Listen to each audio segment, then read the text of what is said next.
तो जब ऐसी विडंबना हो जाए तो फिर भगवान को अवतार लेना पड़ता है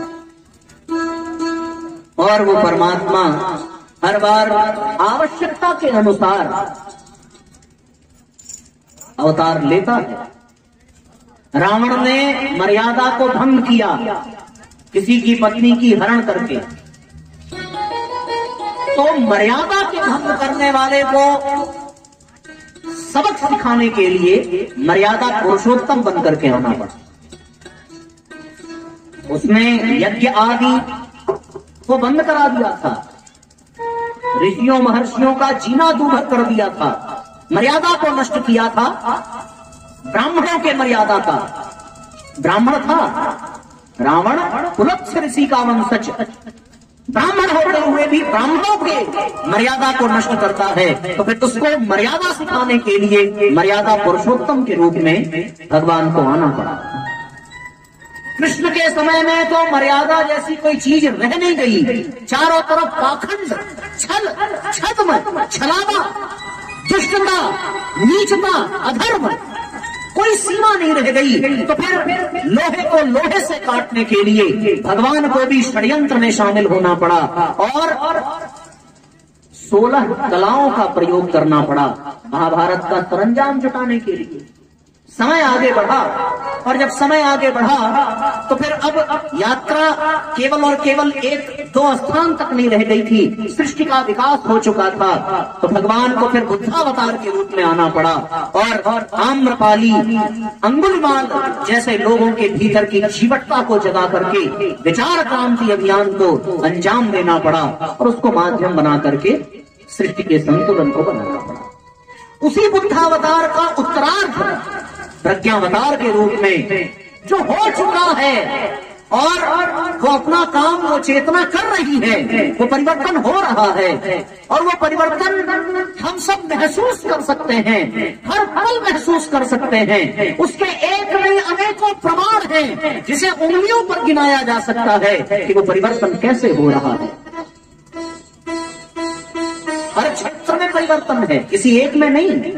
चारों तरफ परिवर्तन का बोलबाला है और वो परिवर्तन अधोगति का नहीं है, पतन का नहीं है, पराभव का नहीं है। वो परिवर्तन उत्कृष्टता का है, वो परिवर्तन महानता का है, वो परिवर्तन श्रेष्ठता का है और वो केवल और केवल प्रज्ञावतार के कारण ही संभव है। चेतना वही है, माध्यम कोई और हो तो चलेगा पर काम हो रहा है। क्यों भाई बताओ, विकास हो रहा है कि नहीं हो रहा? सबका साथ, सबका विकास, सबका विश्वास, परिवर्तन तो हो ही रहा और अच्छा हो रहा।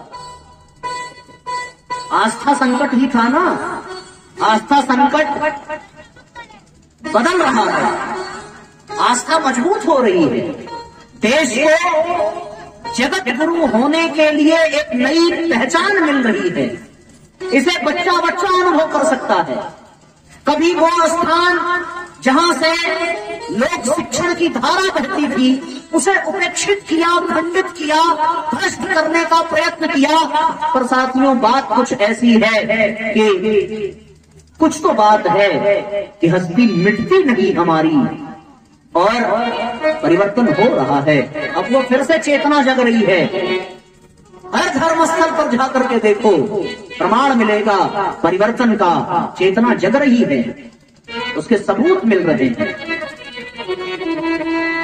वरना कुछ एक योगियों तक ही योग सिमट करके रह गया था, पर अचानक ऐसा क्या हो गया कि योग विश्वव्यापी हुआ और योग दिवस के रूप में हम योग को मनाने लगे।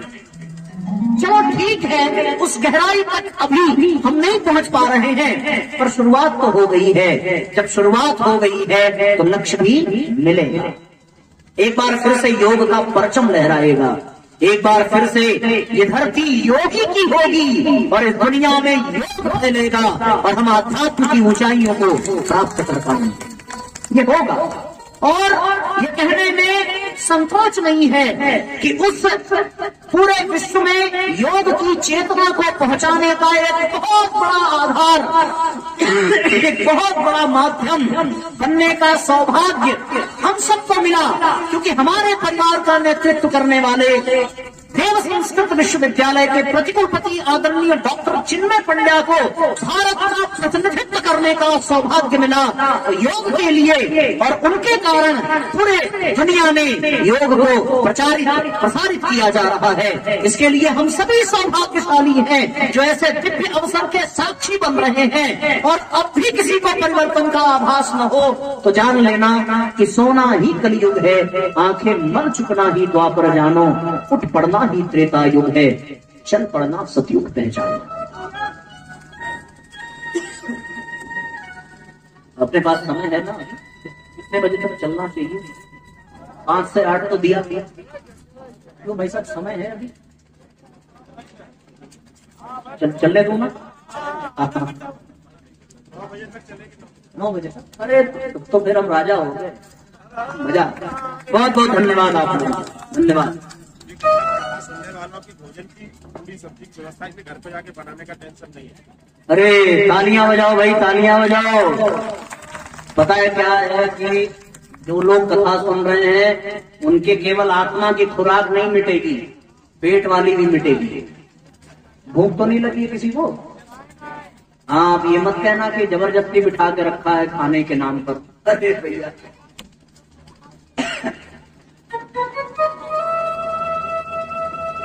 तो फिर अपनी बात को आगे बढ़ाते हैं। प्रज्ञावतार होता है साथियों, और प्रज्ञावतार जन जन की चेतना में होता है। प्रज्ञावतार की आवश्यकता क्यों पड़ी, ये हम सब लोगों ने समझा कि जब प्रज्ञा कुंठित हो जाती है तो फिर जीवन गलत दिशा की ओर बढ़ जाता है। जब प्रज्ञा कुंठित हो जाती है तो मनुष्य के जीवन से अध्यात्म चला जाता है। जब प्रज्ञा कुंठित हो जाती है तो केवल और केवल भौतिकता का बोलबाला रह जाता है।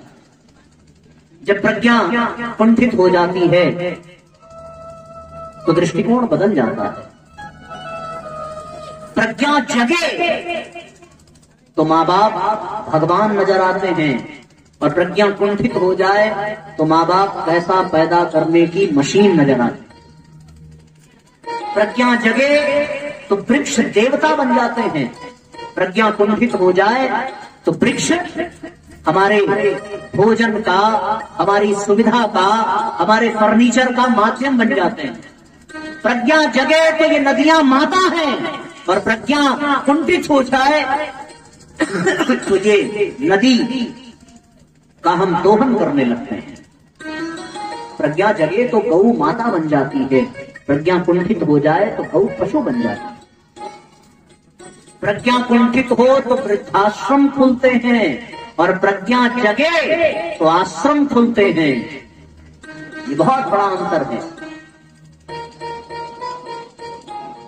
तो इस राष्ट्र की, इस समाज की, इस दुनिया की प्रज्ञा को जगाने के लिए प्रज्ञावतार का ये स्वरूप बनकर के आता है, प्रज्ञावतार होता है। ये इन लोगों को खाना नहीं चाहिए क्या? हा? खाने जा रहे हैं क्या? अच्छा, घर पे खाएंगे? चलो।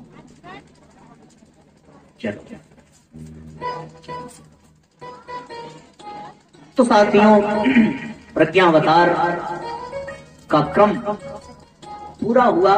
नारद जी ने अपनी बात बढ़ाई कि भगवान प्रज्ञावतार तो हो गया, कहां हुआ, कैसे हुआ, और वो क्या करेगा। प्रज्ञावतार होगा, वो काम करेगा, और उसका काम आपको दिखेगा। तो बोले भगवान फिर मैं क्या करूं? आप बस इतना करो कि इस धरती पर जाकर के लोगों की चेतना को जगाइए। किसके माध्यम से? मौन होकर के भगवान विष्णु के माध्यम से समाधि भाषा में नारद जी को प्रज्ञा पुराण कंठस्थ करा दिया कि नारद एक बार नैमिषारण्य क्षेत्र में महर्षि पिपलाद की अध्यक्षता में अष्टावक्र, श्रृंगी आदि ऋषियों ने अनेकानेक प्रश्न पूछे और उन प्रश्नों के उत्तर में जो चर्चा हुई, उस चर्चा का जो परिणाम है वो साधारण व्यक्तियों के लिए भी बहुत महत्वपूर्ण है और उसको जीवन में उतार कर लोक परलोक की सिद्धियों को भी प्राप्त किया जा सकता है। उन सभी चर्चाओं को प्रज्ञा पुराण के 19वें पुराण के रूप में मैं तुम्हें प्रदान करता हूँ। और समाधिस्थ होकर के नारद जी ने वो प्राप्त किया। नारद जी ने उसे प्राप्त करने के पश्चात भगवान महाकाल को सुनाया। भगवान महाकाल ने उसको परशुराम जी को प्रदान किया। परशुराम जी से वो दादा गुरुदेव तक पहुंचा। दादा गुरुदेव से लेकर के परम पूज्य गुरुदेव ने उसको लिपिबद्ध किया और लिपिबद्ध करके प्रज्ञा पुराण को प्रज्ञा परिजनों को सौंप दिया और ये कार्यभार दे दिया कि जाओ प्रज्ञा पुराण घर घर पहुंचाओ और उसके माध्यम से लोगों की चेतना को जगाओ। जो जागृत होंगे वो उभर करके आएंगे और उन्हीं के द्वारा युग परिवर्तन की आधारशिला रखी जाएगी। और सुंदर तरीके से प्रज्ञा पुराण का ये क्रम चल पड़ा। प्रज्ञा पुराण से ही प्रज्ञा जागती है। प्रज्ञा जगे तो दुख दर्द मिटता है, विवेक जागृत होता है और दुख नाशिनी के रूप में, कष्ट निवारणी के रूप में पावन प्रज्ञा पुराण कथा जन जन में व्याप्त होने लगी। प्रज्ञा पुराण पावन दुख नाशिनी कथा है।